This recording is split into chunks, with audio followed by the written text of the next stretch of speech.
Apa yang sedang terjadi? Kenapa begitu banyak bencana alam di Indonesia? Akhir-akhir ini, Sumatera Utara, Aceh, dan Sumatera Barat sedang dilanda musibah banjir bandang. Musibah banjir ini bukan hanya sekedar bencana, namun ini adalah pesan alam untuk Indonesia karena ulah tangan-tangan kotor manusia. Dan bagaimana semua ini bisa terjadi? Mari kita kupas faktanya. Sebelumnya, BMKG tengah memantau siklon 95B di kawasan Selat Malaka bagian timur Aceh dan telah berevolusi menjadi siklon Senyar per 26 November. Berdasarkan pemantauan terakhir, siklon ini bergerak ke arah barat menuju wilayah Aceh dengan kecepatan 10 km per jam, sehingga berpotensi terjadinya hujan sangat lebat dan disertai angin kencang di wilayah sekitarnya. Pada penghujung November sampai awal bulan Desember 2025, hujan ekstrim mengguyur sejumlah provinsi di Sumatera. Dan pada saat itu, hari Jumat tanggal 28 malam, hujan lebat terus-menerus tanpa henti. Seketika air bah datang tanpa memberi waktu untuk bersiap.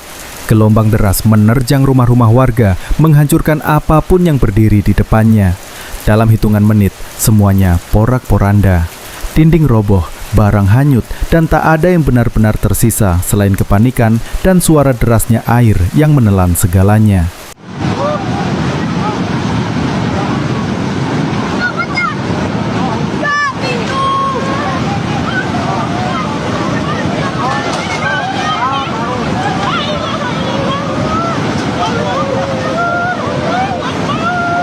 Saat warga berusaha menyelamatkan diri, teriakan dan tangisan bercampur dengan suara gemuruh air yang semakin meninggi.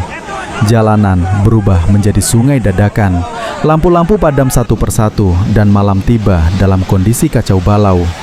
Banyak yang hanya bisa menyaksikan dari kejauhan bagaimana tempat tinggal yang selama ini mereka banggakan hilang dalam sekejap. Banjir itu bukan sekedar musibah. Ia menyisakan luka batin, kehilangan, dan pertanyaan besar tentang musibah apa yang sebenarnya terjadi pada negeri ini.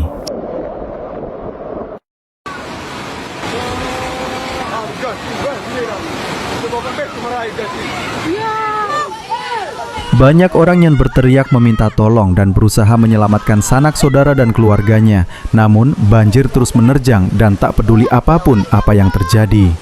Hewan-hewan ternak tampak terendam air, sebagian hanyut terbawa arus yang terus mengalir melewati rumah-rumah warga. Mobil-mobil pun mulai terangkat, bergeser pelan, lalu ikut terseret banjir. Di tengah pemandangan itu, warga hanya bisa menyelamatkan diri dengan memanjat genteng rumah masing-masing. Mereka berdiri di atas atap yang basah dan licin, menatap sekeliling, menyaksikan kampung mereka berubah menjadi lautan tanpa bisa berbuat banyak. Berdasarkan data resmi BNPB per 6 Desember 2025, skala bencana yang melanda wilayah Sumatera benar-benar menunjukkan dampak yang luar biasa besar. Setiap provinsi mencatat jumlah korban jiwa yang tinggi, menggambarkan betapa dahsyatnya bencana yang terjadi. Di Aceh, Sumatera Utara, dan Sumatera Barat, 3 daerah yang terdampak paling parah, jumlah korban jiwa mencapai 345, 312, dan 226 orang meninggal, sementara jumlah korban hilang tercatat 174, 133, dan 213 orang.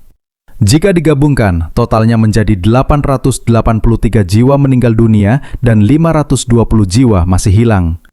Deretan angka ini bukan sekedar statistik, tetapi gambaran nyata tentang ribuan keluarga yang kehilangan orang-orang terdekat, sementara petugas di lapangan terus berjuang menembus wilayah yang rusak dan terisolasi. Tim SAR dan TNI mengevakuasi warga satu persatu, menyelamatkan mereka dari reruntuhan dan lumpur yang menutup pemukiman. Di tengah tumpukan lumpur dan kayu-kayu yang berserakan, tim penyelamat terus berjuang tanpa henti. Mereka menggali dengan tangan, alat darurat, dan apapun yang bisa digunakan untuk menemukan korban yang tertimbun. Setiap detik terasa sangat berharga, karena mereka tidak hanya mengevakuasi korban, tetapi juga berusaha menyelamatkan siapapun yang mungkin masih bertahan. Saat helikopter bantuan tiba dan melayang rendah di atas lokasi bencana, warga langsung berlarian menuju titik distribusi.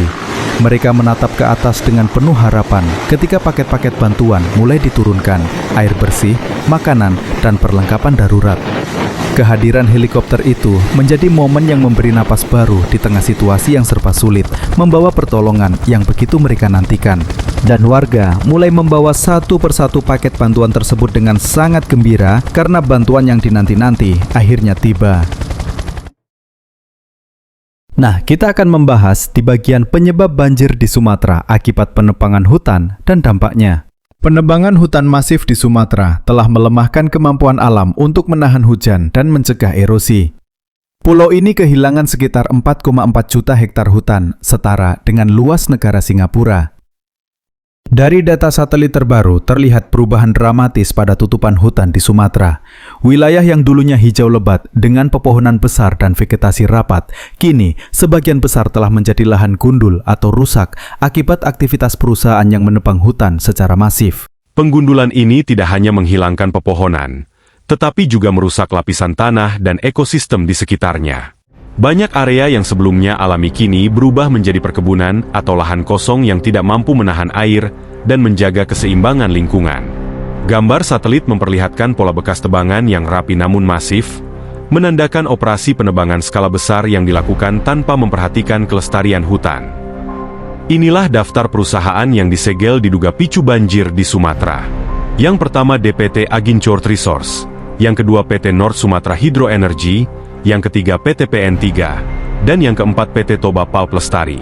Wakil Menteri Lingkungan Hidup Diaz Hendro Priyono menjelaskan 4 perusahaan itu sudah disegel dan dalam pengawasan.